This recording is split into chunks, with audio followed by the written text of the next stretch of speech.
Last episode में हमने देखा था मैरी को वॉशरूम में जाना होता है और वो गेट के बाहर बार बार नॉक कर रही थी, मगर अंकल को अंदर काफी टाइम लग रहा था, इसलिए वो जल्दी बाहर नहीं आते और मेरी भी वहां बाहर खड़े होकर काफी परेशान हो गई थी। तभी उसे साइड में एक पॉट दिखता है और उसे आइडिया आता है क्यों ना मैं इसमें ही अपना काम कर लूं। और उसके कुछ मिनट बाद अंकल का काम भी कंप्लीट हो गया था, इसलिए वो भी वॉशरूम से बाहर आ जाते हैं और उन्हें साइड में मेरी दिखती है, मगर मेरी उन्हें देखते से ही अपना मुंह दूसरी साइड कर लेती है और अब अंकल वहां से अपने रूम की तरफ चले जाते हैं। व्यू चेंज होता है और हमें सुबह के टाइम अंकल के घर का सीन दिखाया जाता है, जहां वो चारों लोग, लिली, उसकी सिस्टर टिली, मेरी और अंकल साथ में बैठकर लंच कर रहे थे। और अंकल जब भी खाने की बाइट लेने के बाद मेरी की तरफ देखते हैं, तब वो अपने फेस को नीचे कर लेती है जिससे कि वो अंकल के साथ आई कांटेक्ट न कर पाए। उन लोगों का ब्रेकफास्ट हो गया था, इसलिए वो सब अपने अपने काम पर लग जाते हैं। जैसे कि अंकल बालकनी में धुआं उड़ाने लगते हैं और दूसरे साइड मेरी उसकी फ्रेंड टिली और लीली के साथ उनके रूम में बैठकर फोन चलाती है।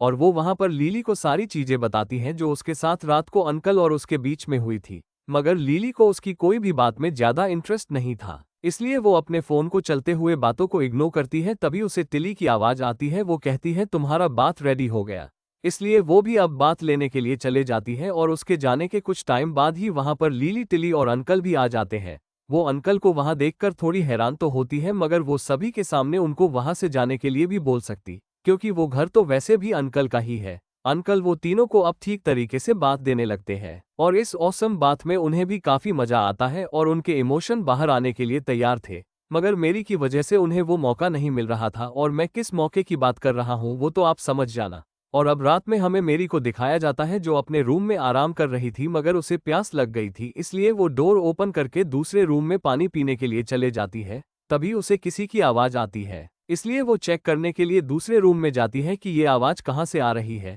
वो चेक करती है तो उसे पता चल जाता है कि ये आवाज इसी रूम से आ रही है, इसलिए वो डोर को थोड़ा सा ओपन करती है और उसकी मदद से रूम के अंदर झांक कर देखती है, तो उसे रूम के अंदर कुछ और ही सीन दिखाई देता है, जहां अंकल का पिछले कुछ दिनों के पेंडिंग काम को आज पूरा करने का इरादा था। वो रूम के अंदर के सीन को देखकर थोड़ी सी शॉक हो जाती है और साथ ही उसे इस बात से थोड़ा डर भी लगता है, इसलिए वो बिना कुछ कहे वहां से शांति से अपने रूम में वापस जाने लगती है। और वो वहां से जाते हुए इस बात का ध्यान रखती है कि उसकी आवाज किसी को ना आए, और वो शांति से जाकर अपने बेड पर सो जाती है जैसे कि उसे कुछ पता ही ना हो। और उसके अपने बेड पर जाकर सोने के कुछ घंटे बाद वहां पर लीली और टिली भी आ जाती है। वो दोनों भी उसी के साइड में आकर सो जाते हैं और ये दोनों अभी तक अंकल के काम में उनकी मदद कर रहे थे, और ये मदद किस तरीके की थी ये तो समझ ही गए होंगे। उन दोनों के सोने के बाद मेरी वापस से उठ जाती है और वो अभी तक सोने का बस नाटक कर रही थी ताकि उन दोनों को पता न चल सके। अब उसे भी अंकल की थोड़ी मदद करनी थी लीली और टिली की तरह, इसलिए वो भी अंकल के रूम में चले जाती है।